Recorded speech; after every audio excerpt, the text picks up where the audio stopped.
Wala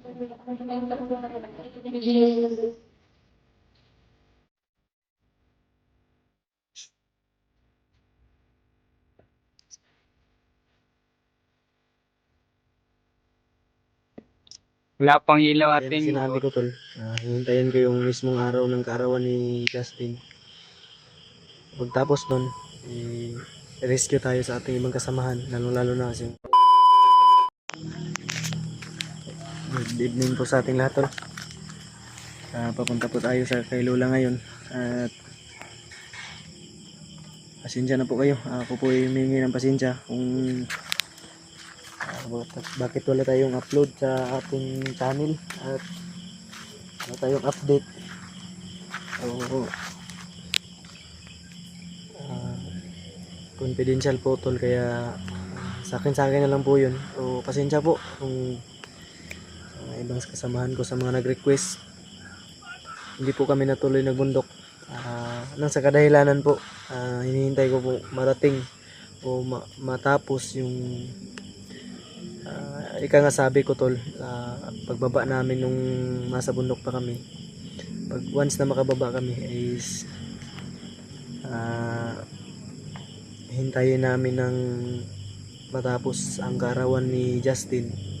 Gaya po ng sinabi ko ay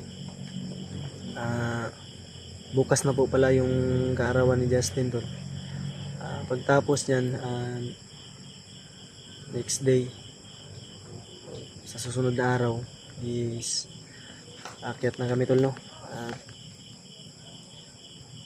Basta ganun tol, yung mga nag-request ko po ay mahingi ng pasensya sa inyo kung wala man tayong upload, walang update. O gaya ng sinabi ko tol, hihintayin ko yung mismong araw ng kaarawan ni Justin.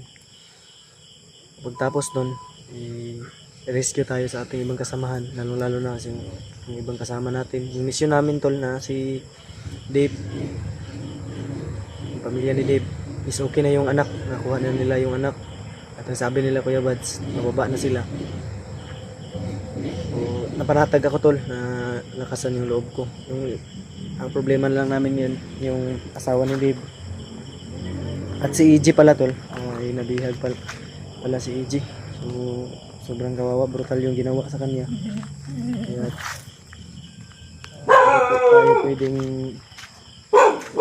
hindi po tayo pwedeng magtagal dito sa baba rin para makatulong rin sa ating ibang kasamahan. So bukas tol ay kaarawan ni Justin. So, abang nyo po mamaya mga 9 PM mag live po tayo. So ngayon papunta po kami kay Lola, doon ako matutulog.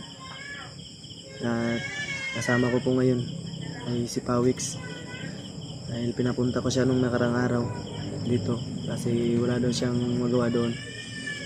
So, marunong naman si Pawix sa motor. Yung isang motor ko pinagamit ko sa kanya tol, yung dala namin na kalansay na motor, yun po yung dadalhin namin ngayon.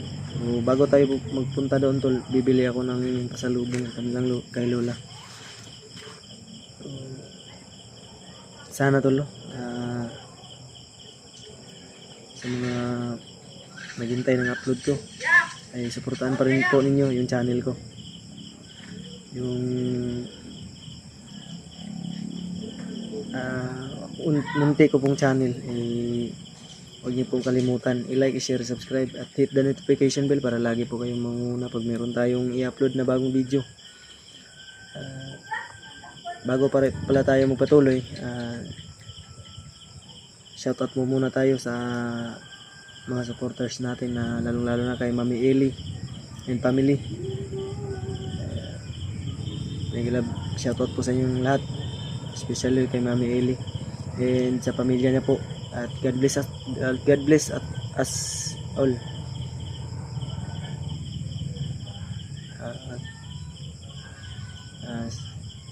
Ang gagawin ko ngayon tol ay doon ako matutulog, tapos si Justin bukas pupunta sila doon.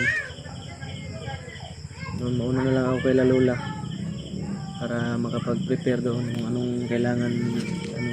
So kunting salo-salo lang naman tol, pero mas mabuti na yung sama-sama at nandun kami lahat sa birthday sa karawan ni Justin para kapag salo-salo naman kami. So yun lang tol no, abangan niyo po yung video natin doon kay Lola. Yan, bibili tayo ng towel.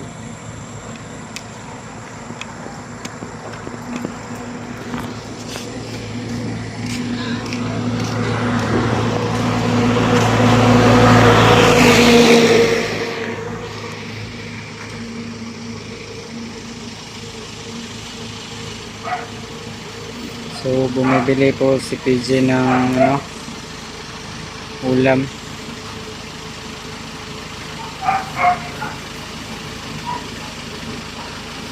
Ayan.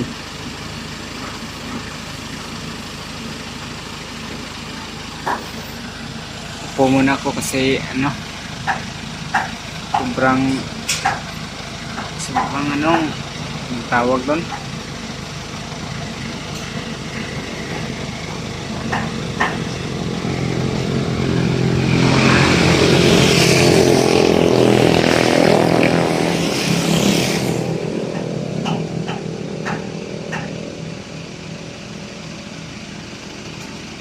Nakakapagod magbiyahe.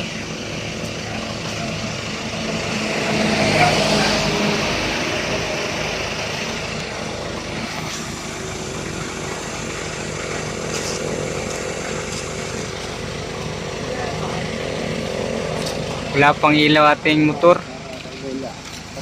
Tara. Punta na po kami. Ayun tol. At nakauwi na nga kami tol. Nakarating na kami sa bahay ni Lola. At natulog na po siya. Pagdating namin, yung mga dala namin, yung mga pasalubong ko kay Lola na binili ay dinala ko na lang doon sa boarding house ni Pawix. At hindi ko na lang po ginising si Lola tol dahil tulog na po yung matanda. Kasama siguro niyo ngayon dyan si Roger. Anong oras na? Alas 9 PM na po kami dumating. Nakarating dito sa bahay. Nakarating lang namin tol.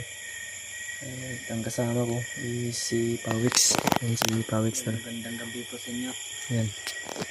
Yung kasama natin. At ang sumalubong lang sa amin itong aso ni Lola. Yan yung nadatna na at sumalubong sa amin. Hindi pala natin kasama si Justin dahil nauna lang ako dito tol para maka-prepare para bukas dahil bukas po yung kaarawan ni Justin tol no?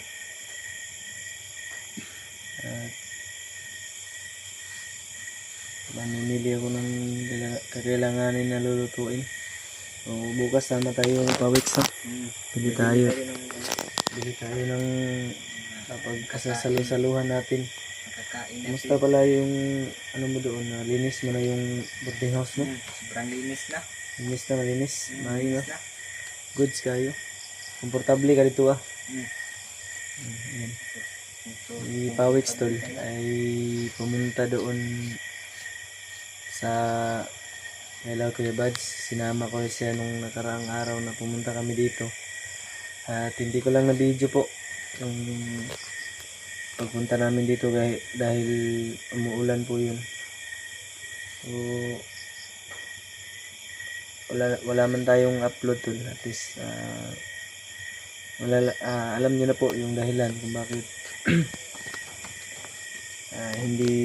hindi po kami nakatulong o naka-explore sa ating ibang kasama o hindi kami nakatulong sa mission ng ating kasama. Thankful pa rin kami tol dahil success po sila.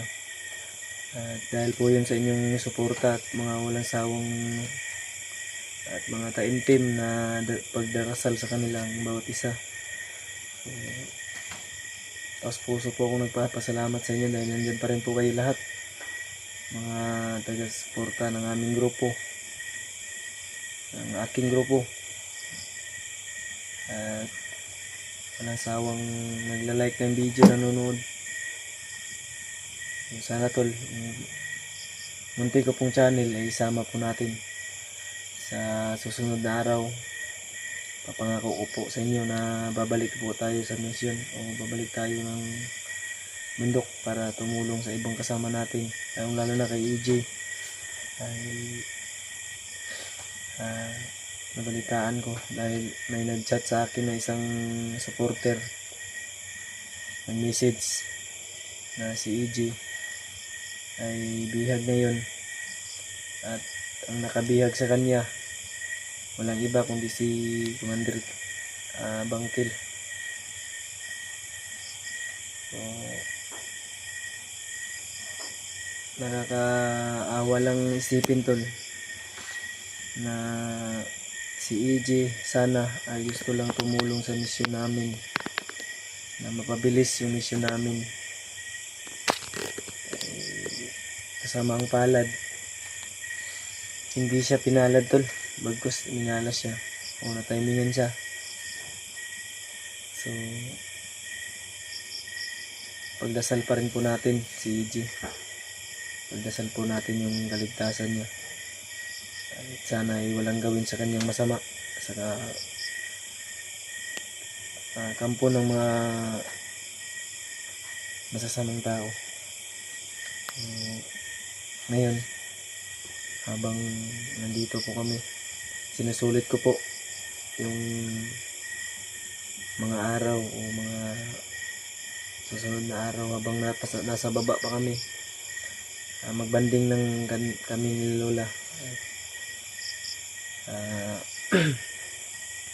magsama-sama dahil habang walang explore. Pumunta po ako dito siyempre doon sa bahay ni Kuya Bads. Ano lang ako tol, minsan doon ako natutulog at minsan din pumupunta ako dito. So, mas madalang po yung pagpunta natin dito dahil wala naman tayong explore ngayon. I-update ko sila ano yung mga kakailanganin at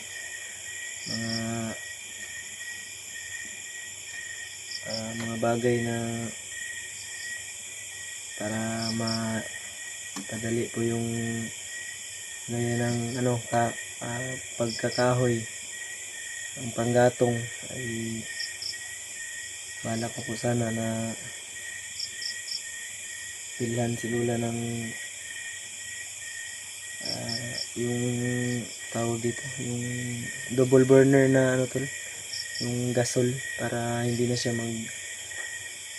magkukuha ng panggatong dahil naawa po ako panoorin si Lola. Nangunguha pa ng gatong sa ganyang edad. So, para hassle na po sa matanda. Pag-isip-isipan ko na sa aking mga sasahurin dito sa aking YouTube ay ibibigay ko sa kanya o pag-iipunan ko para hassle po sa kanilang pamumuhay dito. Habang wala pa akong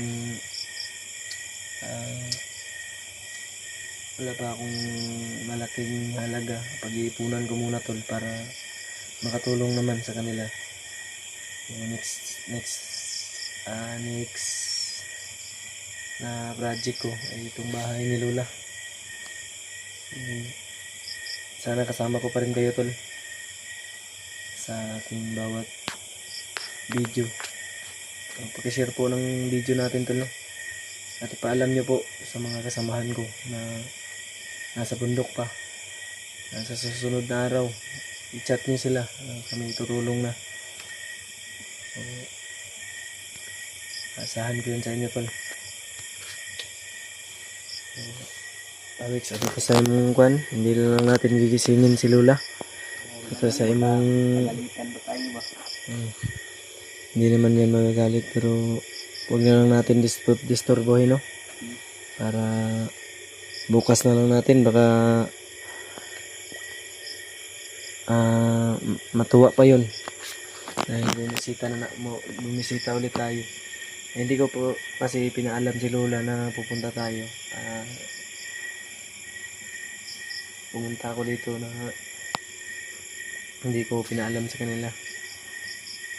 Kasi pag pumupunta ako dito tol, nagchat ako sa aking pinsan. May pinsan naman ako dyan sa kabilang bahay. Pinapaalam ko na pupunta. At si Lola naman, sila naman dito, excited po na pag pumupunta kami dito dahil lagi kapag pumupunta po kasi ako dito may pasalubong talaga ako. Ngayon lang gabi hindi ko pinaalam sa kanila para emergency kasi asaglitan lang po ito. Bukas ng hapon ay babalik din kami. Siguro pag kinabukasan aakyat din kami tol. Hindi lang ako magsasabi kung kailan kami aakyat. Ito kasi yung boarding house Pawix. Punta tayo doon. Ito muna. Yung bahay ni Lola to. Punta tayo doon.